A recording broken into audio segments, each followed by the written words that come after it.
In digital Marathi, जनतेच्या हक्काचं व्यासपीठ। उल्हासनगर शहरात एक धक्कादायक घटना घडली आहे। मित्रावर गुन्हा दाखल केल्याचा राग मनात धरून एका व्यापाऱ्याच्या घरावर पेट्रोल टाकून आग लावण्याचा प्रयत्न करण्यात आला। या प्रकरणात मध्यवर्ती पोलिसांनी 2 सराईत गुन्हेगारांना अटक केली आहे। मिळालेल्या माहितीनुसार उल्हासनगर कॅम्प नंबर 3 मधील जसलोक शाळेजवळ विजय सकट हे व्यापारी राहतात। काही दिवसांपूर्वी त्यांनी ओम राजपूत याच्या विरुद्ध पोलिसात गुन्हा दाखल केला होता। या घटनेचा राग मनात धरून रोहन रेडकर, सुनील उर्फ काली सिंग लबाना आणि सूरज शुक्ला या तिघांनी मिळून रात्रीच्या वेळी विजय सकट याच्या घरावर हल्ला चढवला।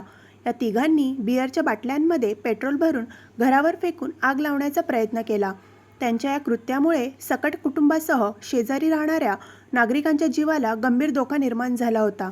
या घटनेनंतर मध्यवर्ती पोलीस ठाण्यात आरोपींविरोधात गुन्हा दाखल करण्यात आला। वरिष्ठ पोलीस निरीक्षक शंकर अवताडे व निरीक्षक तुकाराम पादीर यांच्या मार्गदर्शनाखाली सहाय्यक निरीक्षक राकेश शेवाळे, उपनिरीक्षक सौरभ मालशेटे आणि पथकाने कल्याण अंबरनाथ रोडवरील डीमार्ट परिसरात सापळा रचून आरोपी सुनील उर्फ काली सिंग लबाना आणि सूरज शुक्ला यांना अटक केली। दोन्ही आरोपींना न्यायालयात हजर केले असता न्यायालयाने त्यांना 2 दिवसाची पोलीस कोठडी सुनावली आहे। विजय सुरेश संकेत जसलोक स्कूलजवळ त्याच्या घरी राहत असताना रात्री झोपले असताना जुन्या भांडणाच्या कारणावरून काली सरदार आणि त्याचे रेडेकर आणि इतर 3 साथीदारांनी त्याच्या घरावरती पेट्रोल टाकलं आणि घर जाळण्याचा प्रयत्न केला। तसं ते गवत टाकून पेटवून दिलं। या कारणावरून त्याच्यावरती गुन्हा दाखल झालेला होता। त्याच्यामध्ये काली सरदार आणि त्याचे इतर 2 साथीदार यांना ताब्यात घेतलेलं आहे आणि पुढील तपास सुरू आहे।